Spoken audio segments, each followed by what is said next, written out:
now let's talk about something that is even more difficult and significant to the overall volume, and that is adding sets and how to figure out if you should add sets of an exercise or not, and find your ideal volume or number of sets for that exercise. And what I'm going to be teaching you here is a very easy to use method that I learned from Dr. Mike Israetel of rating your exercises in order to evaluate the adding of sets and proceed properly. So, in order to figure out if you should add more sets of an exercise, you are going to evaluate it based on a three-pronged approach. And each one is going to have 3 points that you can select for it. Okay, so first we're going to be evaluating your pump, and make sure you write all of this down in your notebook there. Okay, if the exercise gave you no pump, that would be a 0. If it gave you an okay pump, you felt something, it was all right, but it wasn't as good as it could or should be, that would be 1 point. And if you got a good pump or a great pump, then it would be a 2. Next, we're going to evaluate it based on the effort or your rate of perceived exertion or how you performed in the exercise. So think about your RPE, but for these purposes, we're going to evaluate it again based on one of 3 numbers. So if it was easy, which it should not be and is not a good thing, that would be 0 points. You get 0 points for an exercise being easy. If it was hard, which it should be, a difficult exercise gets 1 point.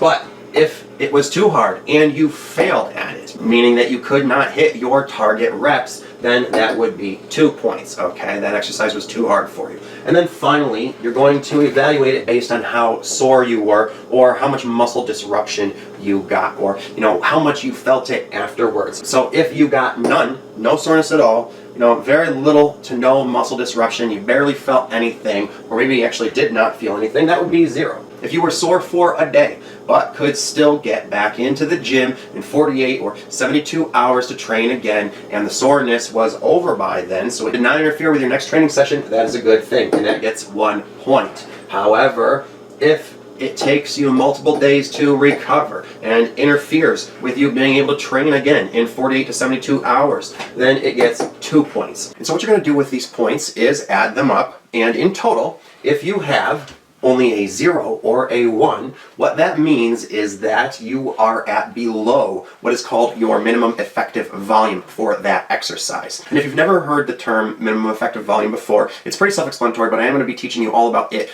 and other volume landmarks such as your maximum adaptive volume and your maximum recoverable volume in the next class. Alright, but for now, a score of 1 or 0 is less than your minimum effective volume, which basically means that you are not doing enough of this exercise, except for if you are just starting a block of progressive overload.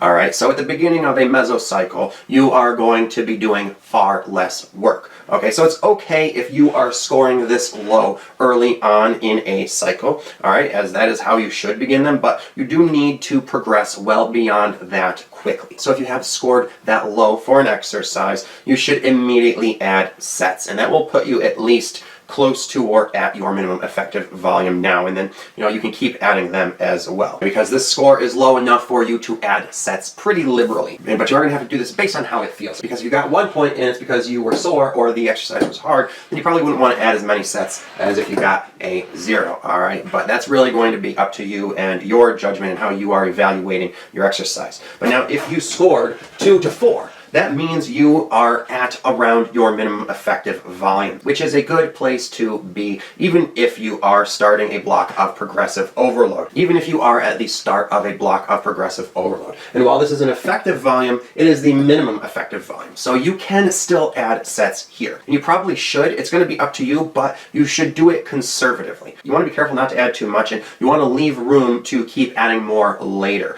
Alright, because again, it's about progressive overload, not instantaneous overload. And again, a lot of this is going to depend upon where these points are coming from. If you got a 2 for soreness and a 2 for effort, but a 0 on pump, that's a very different and much worse sign than if you got a 0 on soreness, a 1 on effort, and a 2 on pump.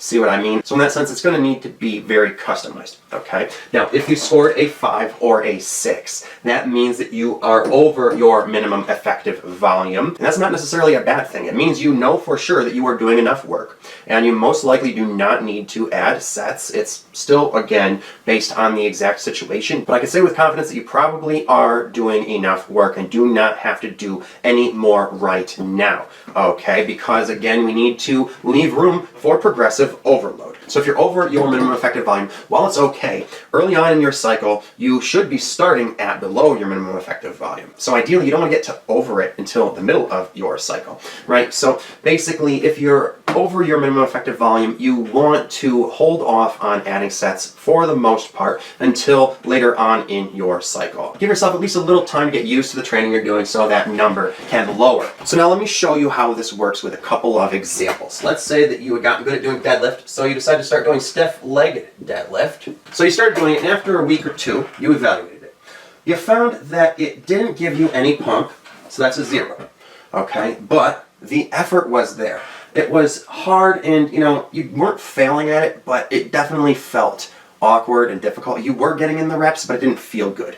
So, how do you label that? It's either between a 1 or a 2. Technically, it's a 1, but, let's just keep in mind that it could have been a 2, all right? So we'll put it down for a 1. And then with the soreness, what actually happened with that was that afterwards, your hamstrings and your glutes and your low back were too sore. Okay, like it seemed like inflammation, it was painful, it was, kind of difficult to walk upstairs afterwards. So that's a 2, right? And that's when it really makes you think, again, that effort, it was kind of hard. Like I got the reps, but it was pretty hard, right? So, that equals a 3, but it also could have been a 4, okay?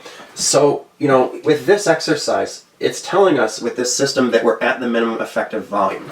But because of the way that soreness felt, we're going to have to be inclined to be very conservative with adding sets. All right, so what I would do in this situation is put an optional set into the next workout and do the number of sets you had done in the week before and see how you feel after that, and then decide whether or not you want to do that extra optional set. And if you feel like you're not ready for it yet, you can add it in the next week. You can add that in when you are ready. And then after a few more weeks, you can re-evaluate that exercise. But let's do one more example before moving on. Let's say that you had gotten really good at medium grip barbell bench press and done progressive overload with it, and then decided to change that out for a new exercise, the wide grip barbell bench press. So you evaluated that. You found that it gave you an amazing pump. Super awesome pump.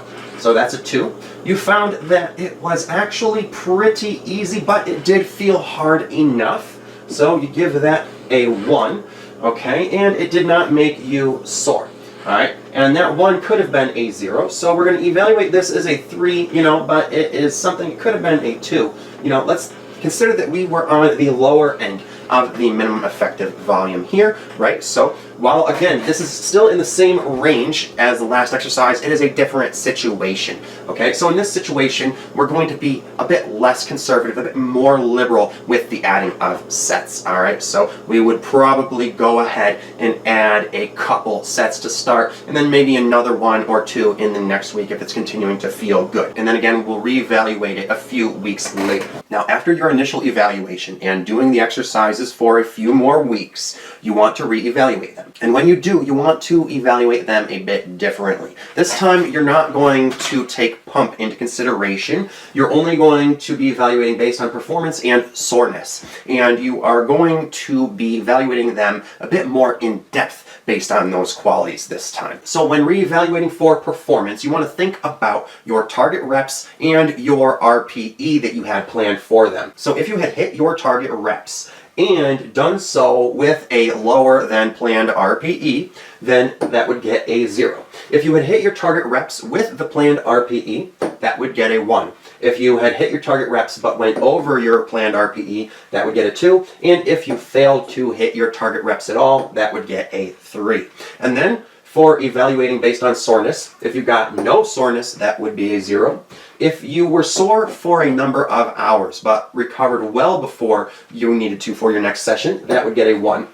If you had a day or so of soreness but recovered on time for your next session, that would get a 2.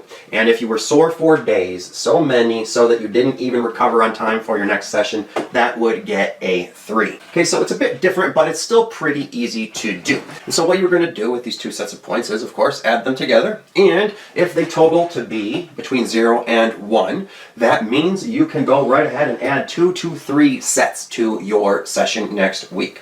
If you got a 2, you want to go ahead and add 1 set to your session next week. But if you got a 3 or over, you will add no additional sets. And if you did get a 3 on any one question, that is a sign that you are doing actually too much volume and are way beyond your minimum effective volume and even beyond your maximum adaptive volume and probably into your maximum recoverable volume. All right, so not only should you not be adding sets if you got a 3 on any one question, but you should actually be reducing your volume and backing it off and maybe taking a deload week. So it's still pretty situational. Let's say you got a 4, and it's because you got a 2 for performance and a 2 for soreness, meaning that you hit your target reps, but you had to go over your RPE, and you were sore for over a day, but you still recovered on time. So in that case, you are in the clear to continue doing that same volume again. So that might be something that could have happened with that wide grip bench press. But let's say that for that stiff leg deadlift, you got a 3, and it's not because of your performance. You got all the reps in, and it felt like it was easy enough to do them that it didn't even hit your planned RPE. But still, the next day, you were so sore and inflamed in your low back and your glutes and hips, and you couldn't walk right, and that didn't go away in time for your next session, as can happen with some of these leg exercises. Then you are not good to even keep doing the volume that you are at. You are actually overtraining and are not good to even continue with the same volume that caused that inflammation and pain, and you need to deload at least for that movement pattern. And this actually can happen, I know, because these two examples that I've given are real examples. Okay, you can do an exercise that feels okay while you are doing it and then leaves you in pain the next day. You know, you might have hurt your low back doing it. Like with the stiff leg deadlift, that's what happened with me when I started doing it. It felt easy while I was doing it, but it ended up leaving me with low back and hamstring pain. So that's how I could tell that I needed to reduce the volume for it. So this is how you can evaluate your exercises and arrive at your ideal volume here, and also be able to do progressive overload without overtraining. And basically, the principle here is that if you are recovering ahead of schedule,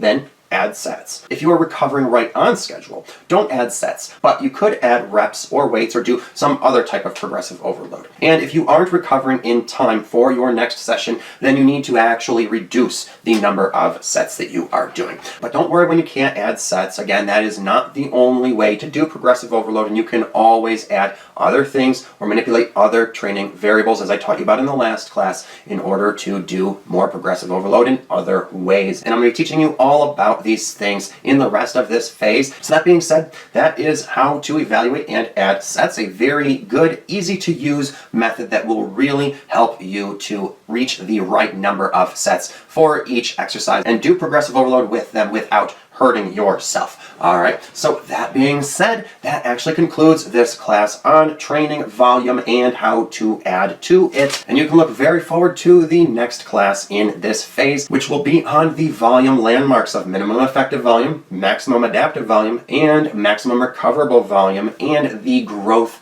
curve that happens between them, which will be very interesting topics that you can look forward to. So I will see you then. I hope you found this class helpful. Now make sure to put what information you learned into practice right away before you forget. Okay, that way it can actually go to work for you, because speed of implementation is one of the keys to success. If you have any questions or need any help, be sure to let me know either in the comments below or by the email address that is in the video description below. And if you are passionate about fitness but don't have time to do all of your own programming yourself and would like to have an expert programmer like me create and manage all of your fitness routines and planning for you, who can systematize your training so that you can reach your goals as fast as possible, be sure to inquire about my online personal training and fitness programming services. No matter what your schedule, budget, or goals, I can formulate the exact right program for you that will expedite your progress and growth and get you the body you want sooner rather than later, okay? And without ever spinning your wheels in the mud or hitting a plateau. And if you liked anything that I said in this video, be sure to hit that like button and the subscribe button and notification bell too, so that you can get all of my other videos that are like this one. And just remember that these videos are actually part of a course that is laid out in a linear fashion. So make sure you have seen all of the videos before this one that you need to see, and that you are subscribed and will continue to watch the videos that you watch on this channel in the order that they are presented to you.